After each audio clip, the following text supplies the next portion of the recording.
Ela não é brinquedo, não.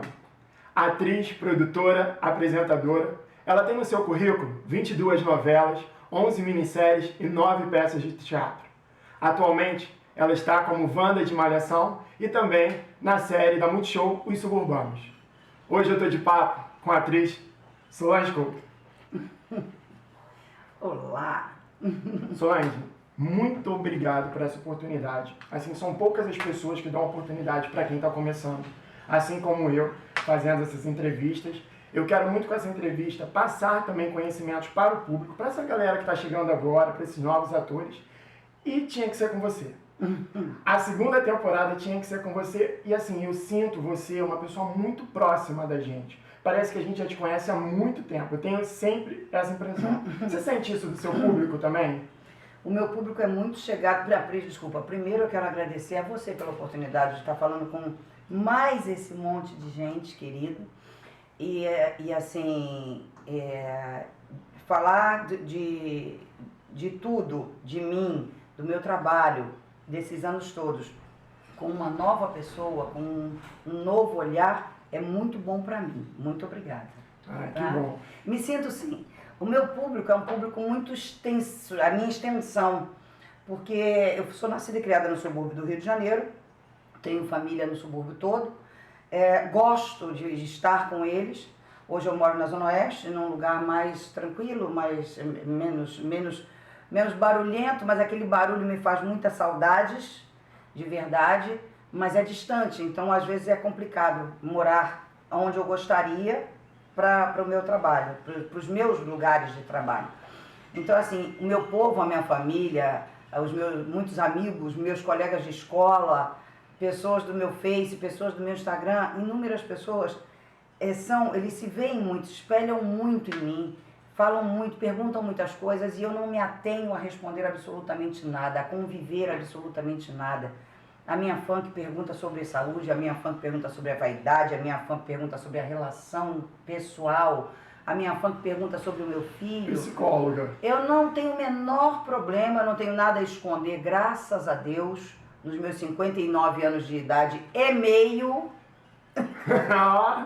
e nos meus 35 anos de carreira, da qual eu me orgulho barbaramente. Falando em carreira, vamos lá para o começo. Como é que foi, Solange, receber o primeiro convite para estar numa novela? Menino, eu não recebi convite não. Primeiro, foi assim... Primeiro, tem uma coisa que a maioria das pessoas não sabe, acho que vai saber em primeira mão. Primeira mão foi de papo, hein? Assim, quando existiu a novela chamada Gabriela, você não era nascido, porque eu tinha 18 para 19 anos, tinha uma parte da novela que a Gabriela tinha que ser ensinada, tinha que ter pastoras para ensinar lá a dançar, para sair no pastoreio da cidade. E aí não podia ser os bailarinos da TV Globo na época, não podia ser profissionais, e o diretor-geral falou com uma pessoa, com o Oswaldo Sargentelli, que era com quem eu trabalhava na época, eu fazia shows, no Rio de Janeiro tinha shows business para turismo, para turista nacional e internacional, e pediu o sargento para mandar, se tinha algumas meninas que ele pudesse mandar, e uma em especial que falasse, que ele tivesse desenvoltura. E o Sargentelli me mandou à frente e as outras 4 colegas junto. Então eu fiz Miquelina, que era intitulada A Melhor das Pastoras, e encenei com Sônia Braga, e foi muito bom. E quando eu entrei na TV Globo, pela porta da teledramaturgia, eu ensandeci, eu achei, pronto, encontrei, porque desde os 7 anos eu dizia pro meu pai que eu ia crescer e ia ser igual a Ioná Magalhães, minha ídola, minha musa, recém-ida, lindamente bem, maravilhosa, nunca deixou nada sobrando para ninguém falar. Então assim, eu cresci, eu não sabia por onde ir, porque não existiam, ao meu conhecimento, ao meu alcance de suburbana. Isso que eu ia falar agora, é muito difícil chegar e ter esse acesso, né? Não existiam cursos, escolas, caminhos sabidos por nós, informações, não existia. A nossa profissão, inclusive, não era registrada ainda, não tinha registro oficial ainda. A profissão de artista, em qualquer ramificação, era identificada por uma carteira na Polícia Civil. Eu tenho essa carteira ainda hoje. E eu sempre guardei ela meio restrita no cantinho. Até o dia que eu estive com Dona Fernanda Montenegro e depois com Dona Marília Pera e descobri que as duas têm a mesma carteira que eu. Ó! Ou seja, na época, mulheres e homens que andassem depois das 22 horas pela cidade, homens sem documento de carteira assinada, identificação de trabalho, e mulheres que estivessem pelas ruas e após as 22 horas, era a época da ditadura, e não identificasse o que estava fazendo, homens eram presos por vadiagem e mulheres por prostituição. Então, assim, era complicado. Nossa profissão não tinha registro oficial no Ministério do Trabalho. Passou até a partir de 1999 para 1980. Foi isso. Né? Foi 89. De 79 para 80, uma coisa assim. Então, em 81 eu consegui meu registro por causa de um cartaz de um filme que eu fiz uma participação especial. Pasme. E como é que foi esse primeiro dia de gravação? Encanto! Pensa, o sonho de uma criança, de uma menina que já está com 18, 19 anos, de repente acha que ali já pronto, já vou realizar. É aqui. Olha. E entrar num estúdio e ter Sônia Braga, porque já era capítulo 109. Começar já com Sônia Braga. A novela acabava no 140. Então, assim, era tudo, né? Todo aquele encanto, estúdio, iluminação, pessoas, equipamento. Eu bebi cada centímetro daquele lugar. E quando acabou a gravação, eu achava que seria chamada para mais alguma coisa. E eu fazia figuração na linha de show da TV Globo, no então extinto Teatro Fênix. Fazia participações na Praça é Nossa, fazia participações nos Trapalhões, fazia no Vivo Gordo, abertura de Fantástico. Eu fiz inúmeras coisas na TV Globo. E aí eu achei, gente, a novela me achou. Tô feliz, sorrisão no rosto. Não aconteceu. Eu continuei dançando, desfilando. Um belo dia me convidaram para fazer um filme Os Pastores da Noite. O Marcel Camus era um diretor, produtor francês, fazendo uma produção franco-brasileira na época. E eu fiquei por 3 meses vivendo aquele personagem, Otália da Bahia, chamava-se o filme, baseado em Orfeu. E eu fiquei tentando do meu jeito, porque eu não sabia com quem aprender. Prosódia, gente, sotaque, forma de falar e comportamental físico mesmo. E eu ficava em casa tentando imitar baiano, ficava tentando ouvir as coisas para imitar, porque a personagem seria baiana. Muita gente acha que você é baiana. Até eu, às vezes, de tanto que eu amo a Bahia. Muita gente tem essa impressão, todo mundo quando fala comigo, mas ela é baiana, né? Eu falo, não, gente, não é baiana. E no meu currículo, naquele Wikipédia, alguém colocou que eu sou maranhense. Eu amo o Maranhão, mas eu não sou maranhense. Canso de dizer e não consigo corrigir. Eu sou carioca, do Engenho de Dentro, nascida no dia 1º de julho, às 22 horas, numa vila ali, ó, numa noite de festa de canjica da minha mãe. Enfim, e aí quando foi a minha surpresa, depois de 3 meses ensaiando, trabalhando muito, quando eu não fui fazer o filme. Eu adoeci, eu fiquei muito decepcionada, fiquei muito triste.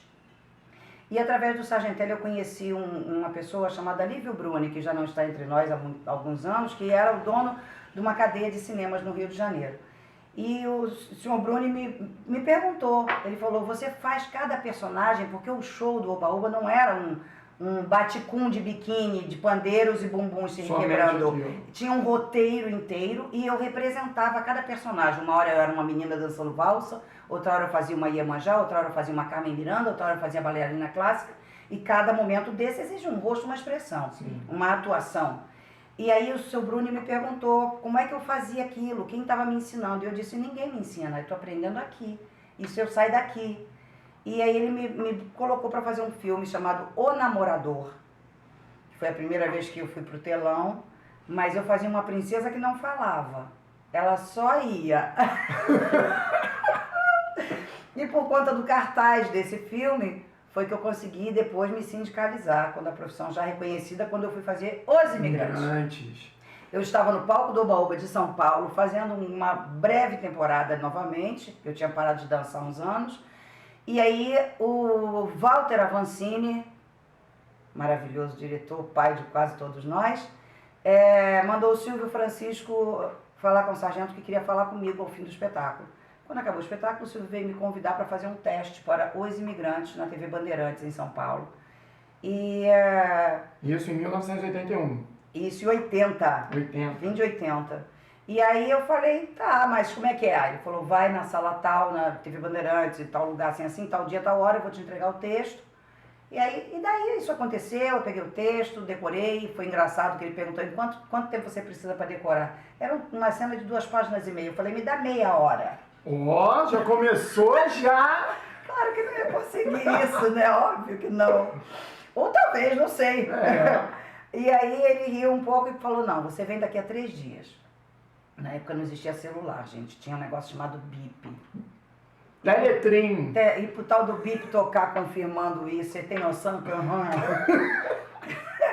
Enfim, fui, quando eu cheguei, achei que era só eu. Cheguei lá, tinham 18. E aí eu fui a última. Os últimos serão os primeiros, hein? Aí fui a última. Aí quando acabou o meu teste, o diretor era o Marreco, J. Marreco. Ele pediu para eu fazer de várias formas a Biá. Ele pediu para eu fazer a Bia boa, pediu para eu fazer a Bia boazinha, pediu para eu fazer ela muito boazinha, pediu para eu fazer ela chorona, pediu para eu fazer ela debochada. Ela de todas as formas, ela má, de todos os jeitos que você puder. Um diretor tirar de um ator, ele tirou de mim aquele dia. E aí, de repente, falou, tá bom, obrigado. E começou a apagar o estúdio. Eu falei, ei, e aí? Cadê Não o tinha resultado? resposta, menino. Acho que é a pior parte. Eu gente. desci aquelas escadas pro camarim, cuspindo marimbondo e saindo fogo pela venta. Quando eu entrei no camarim, xingando, que coisa horrorosa, que ridículo. Aí abre a porta e entra um homem e faz assim, minha Biá, até que enfim eu te achei. Ai, que bom que é te encontrar. E eu estava descendo o ombro do vestido, eu achei que o cara queria abusar de mim. Voei nele, tampei. Era só o Benedito Rui Barbosa, o autor. Ah, meu Deus do céu! Quando ele disse, calma, calma, eu quero só te cumprimentar porque eu tô feliz que te encontrei, eu sou o autor da novela. Eu caí em pranto, de joelho, pedindo perdão, dizendo, pronto, perdi o papel. Comecei já como? Mas graças a Deus não foi assim, eu ganhei o papel e fiz minha Biá batendo trancinhas lindamente bem. E dali pra diante, graças a Deus, nunca mais parou. E com esses anos todos de experiência, você acha que um ator, ele nasce já com o talento, já na prática, ou ele tem que ter uma teoria, ou as coisas se completam? Se o ator não nasce com talento, se o engenheiro, se o professor, cada um nasce com o seu talento. Nasce com o dedinho do pai dizendo, você deve ser assim, porque eu estou te dando essa luz. Agora, se anexar o talento nato com conhecimento, com estudo, com evolução, aí forma-se um ator de verdade. Se não, se for nas condições que nós tínhamos desde então, de muitos anos atrás, só na prática. Mas hoje em dia, todos têm muitos inúmeros recursos, de inúmeras formas, pagos ou não. E eu, pelo menos hoje nesse trabalho, eu chamo os meninos e explico muita coisa a eles. Eu ensino o pouco do que eu sei. E acho que é uma obrigação nossa, dos mais velhos, até porque nós precisamos sempre renovar, né? Para não sermos os mesmos de sempre, até porque um dia a gente não vai estar mais aqui, como os que me ensinaram não estão. E assim, nasce com talento, mas tem que aprender, sempre. E hoje a gente vê que muitas pessoas querem ser ator, modelo, querem ser jogador de futebol. Se deve ao que isso, na sua opinião? Você acha que é por causa da fama, é o dinheiro, são os pais que já colocam os filhos naquele caminho? Não, acho que não. Acho que tem. Quando a criança, que pai e mãe coloca, a mãe normalmente é quem leva, né? Mãe, vó. Leva porque acha bonitinha a criança, porque a criança fala batatinha quando nasce, ou porque a criança é insistente em querer. Ainda bem que tem algumas pinçadas que têm dado certo já faz uns anos, né? A gente vem aí de Isabela Garcia, né? De Rosana, irmã, né? E vem, por fim, Mel Maia, né? Que é a mais novinha ultimamente falando. Então, assim, tem uns talentos que são natos mesmo e a mãe leva porque leva. Agora tem as mães que levam porque é bonitinha, faz um trabalhinho e vira purpurina. Agora... E acho importante, sim, que sejam levadas as crianças quando elas têm talento, mas que a mãe preserve a escolaridade da criança, a infância dessa criança, porque essa criança passa só a conviver no meio de adultos, essa criança passa a ter responsabilidade de horário, de texto, de tudo, com 3, 4, 5 anos de idade. E essa mãe tem que se preocupar em preservar essa criança, psicologicamente falando, a sua infância. Porque lá na frente, de repente, vai ter um outro resultado por essa perda desse tempo. E agora a gente vai falar sobre um personagem que eu sei que todo mundo aí ama, que é a Dona Jura. Não tem como falar com você sem falar dela. E assim, eu acho que a Dona Jura é a mãe de todo mundo. Eu acho que virou o personagem mãe de todo mundo, um personagem muito forte. Sim. Você acabou o personagem ali. Você achou que você ia ficar uma atriz de um personagem só, por ser tão forte esse personagem? Não, porque o meu histórico até ali não tinha sido atriz de personagem de desenho único. Eu fiz inúmeros personagens pelos quais eu sou absolutamente grata e feliz por cada um, pelas oportunidades que me deram, os presentes que me entregaram, a responsabilidade e a confiança que os meus diretores e autores entregaram nas minhas mãos. Então, assim, antes da Jura eu tinha feito tanta coisa, eu tinha feito engraçada, eu tinha feito tristonha, eu tinha feito dolorosa. A última antes de Jura tinha sido a mãe de Chiquinha Gonzaga, que era uma mulher toda introspectiva, toda para baixo, toda para dentro, toda complexada, ex-escrava, mulher de um militar branco na época, pensa, era toda uma... Então, e antes dela, eu tinha feito uma mulher animada, uma mulher engraçada, e vem vindo. E depois da Jura, o que me foi dado? Eu fui apresentar um programa de televisão, numa outra emissora, não na TV Globo, que eu trabalhei, graças a Deus. Eu comecei na TV Bandeirantes, vim para a TV Globo, depois eu fiz Rede Record, depois eu fiz Rede Manchete, voltei para a TV Globo. Eu nunca fui contratada funcionária da TV Globo por esses anos todos. Eu sempre trabalhei na TV Globo, primeiros 5 anos da minha carreira, direto só nela. Depois disso, foi com uma época que a empresa teve uma reforma nela interna e administrativa, que eu acho absolutamente perfeito, correto. A empresa é uma empresa, não é uma instituição, e precisou descartar contratos físicos, né, fechados, e eu fui nessa leva. Mas graças a Deus ela nunca deixou de me convidar de volta, a cada ano. E a Manchete me chamava, e a Record me chamava, a Band deixou de produzir, né? E então, assim, por todos os anos eu fiz personagens que eu sempre adorei. Depois da Jura, eu fui apresentar um programa na Rede TV, Bom Dia Mulher, e aí a Record me chamou para fazer um programa, uma minissérie. Quando eu estava acabando essa minissérie, o Maurinho Mendonça Filho me chamou para fazer Dona Flor na TV Globo. Quando eu acabei Dona Flor, a Record me chamou de novo para fazer uma novela com Alton Basto, de parceria comigo. Aí a TV Globo me chamou de volta, e assim... Entendi. E assim, me chamou para fazer Cor do Pecado. Vou falar uma coisa. Eu amo a sua personagem de Da Cor do Pecado. Dona Lita, para mim, marcou muito, muito. Então você vê, digamos que a TV Globo fosse me rotular por causa da Jura. Em seguida da Jura, o próximo personagem que a TV Globo mesma me chamou para fazer foi Dona Lita, que era uma mulher introspectiva, toda preconceituosa, toda para dentro, que era infeliz. Ela não era bonita, ela não era exuberante, ela era uma mulher do povo, uma dona de uma barraca de ervas e plantas. Ela era toda menos. O que a Jura era aqui, de 120, a Dona Lita tinha 12, né? E depois da Dona Lita, a TV Globo me chamou para fazer Joana, de Voltei Pra Você, que era uma mulher de classe média alta, né? Em parceria com Natália do Vale, querida. E lá vim eu, e aí fiz aquela mulher chique, elegante, bonitona, esposa de um médico da cidade, mãe do delegado, mãe da diretora da escola, né? Então, assim, eu não fui nunca atriz de um personagem único, né? Até chegar a ela, Cuca. Chegou a Cuca do Sítio do Pica-Pau Amarelo. Cuca, que personagem! Como é que foi, Solange, você fazer esse personagem que desprende total do ator, né? Porque você tá com uma fantasia, tem um figurino todo especial. Como é que foi isso de trabalhar também diretamente com crianças? Como é que foi essa experiência? Eu tenho um carinho muito especial por cada um dos meus filhos. Meus filhos são os meus personagens também, né? Não os filhos da barriga.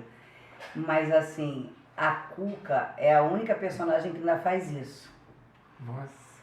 Que eu ainda tenho muita saudade dela. Muita. Porque, assim, eu quando criança não tinha as produções nem desenhos que as crianças dos meus filhos pra cá tiveram. Então, assim, e a minha infância foi muito responsável, porque minha mãe teve alguns problemas de saúde e eu muito cedo, com 6, 7 anos de idade, eu tinha que estar ajudando a minha mãe. e a gente não era uma família grande. Então, assim, as brincadeiras, as fantasias, não tinha muito. Então, com a Cuca, eu pude ser criança, eu pude implicar, eu pude beliscar, eu pude empurrar. Tem isso, a Cuca tinha isso. Entendeu? E eu descobri a voz dela quando eu falei, odeio remelentos! Eu adorava isso, gente. Nossa, Como Cuca... eu implicava com as crianças. E ela podia fazer o que quisesse, que estava no personagem. Tudo era dela. Era engraçado que enquanto eu estava só maquiando e tal, não sei o quê, era uma coisa, era um comportamento. Quando eu punha a indumentária e tal, não sei o quê, o macacão, punha o rabo, a capa que eu saía, eu já dava uma rabanada. Era muito gozado isso. Nossa, Foi uma delícia, foi uma oportunidade que o Magá me deu.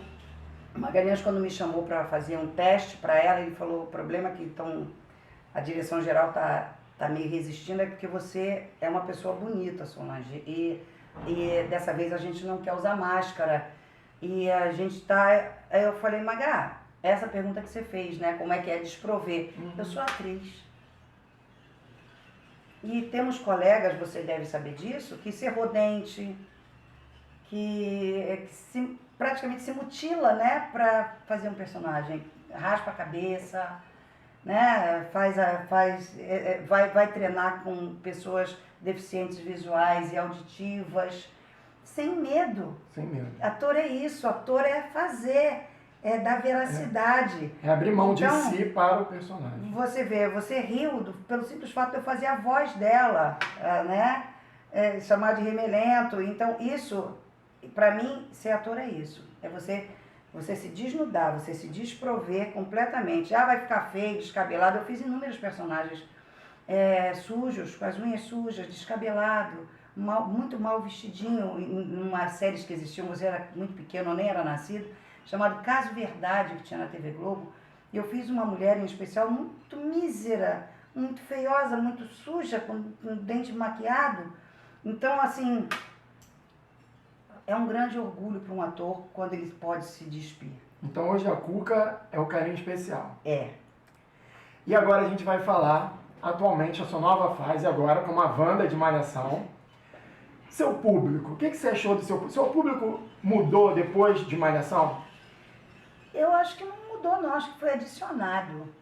A molecada tem vindo muito nas minhas redes sociais, tem falado, a meninada, a juventude tem falado muito comigo. Tem te chamado de sogra ou não? Oxi! Minha nora é por causa do Lucas Luco, não é por causa do Márcio, tá? Gente, pelo amor de Deus, vamos de papo já fazendo a intriga aqui, não, gente, não é isso não, é o Lucas Luco. Então, assim, é delicioso, delicioso trabalhar com aqueles jovens, responder a coisas desses jovens que falam comigo pelas redes, estar com o Lucas e com o Vitor Novello, é aprender muito. Eles têm um outro time, eles têm uma outra forma de decorar, eles têm um outro jeito na chegada, ensinar muitas coisas e aprender muitas coisas. Está sendo maravilhoso. Falando em aprender, eu quero te dizer uma coisa, que hoje eu estou aprendendo muito aqui com você. Muito, mas muito obrigado por esse papo. Assim, para mim está sendo de uma importância surreal, você não tem noção, que é estar aqui de frente com você, conversando com você. Muito obrigado. É o que eu falei, eu estou começando a segunda temporada do De Papo com chave de ouro. Tinha que ser você. Quando eu conversei com a Cris, eu falei, Cris, tenta, por favor, Solange Couto, pra gente começar, por favor. Aí ela, não, eu vou tentar. E eu consegui, então, assim, muito, muito obrigado por você ceder um pouquinho do seu espaço pra mim. Imagina. E, gente, isso aqui é carinho. Isso aqui é aprendizado. E eu hoje aprendi. Obrigado. Obrigada a você pela oportunidade.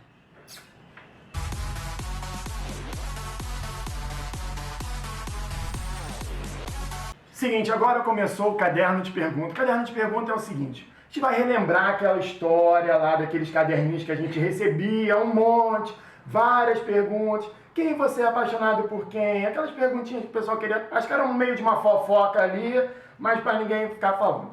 Então vamos ao seguinte, só que tem um probleminha. Você só tem 1 minuto para me responder tudo. Ok. Certo? Então vamos lá? Nome? Solange Couto dos Santos Andrade. Cidade onde nasceu? Rio de Janeiro. Dia do seu nascimento. 1/7. Quem você levaria para uma ilha deserta? Meu marido. E quem você deixaria por lá? Todas as pessoas mentirosas. Cor preferida. Vermelho. Um defeito? Não saber dizer não. Uma qualidade. Amar muito e receber de braços abertos a maioria de todos. Frase preferida. A vida foi feita para viver. Aproveitemos-a. Agora o seguinte, um personagem que te marcou, ou outros. Sei que você tem tantos aí. A Cuca.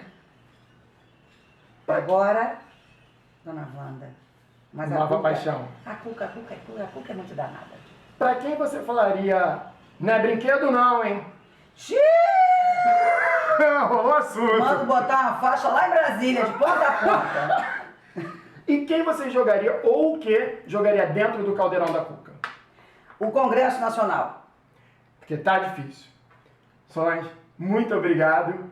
E, gente, aqui ficou essa super entrevista. Valeu, galera. Assistam aí. Inscrevam-se no canal, tá? De Papo com o Peterson. Tem muito mais por aí, mas só pelo comecinho você já viu o que vem por aí, né? Fiquem com Deus. Um beijão em todos.